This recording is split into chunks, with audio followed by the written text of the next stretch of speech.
right? The other side of the spectrum of unhealthy boundaries is either we're trying to set these very rigid boundaries of using sort of absolutes, using power, using dominance to prove our point and be right. Or there's the other side of the spectrum where we sort of adopt this mentality of, well, maybe they know more than me. And maybe they're so much more experienced than me in this way that I'm going to let them completely lead. Right? I'm just going to surrender or give in or whatever sort of verbiage you want to use around that. And I'm not going to take a stand when I know things are incorrect.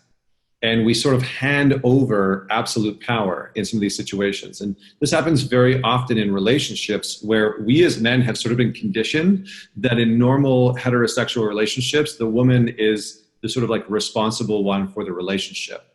She's the caretaker and the sort of nurturer of the relationship.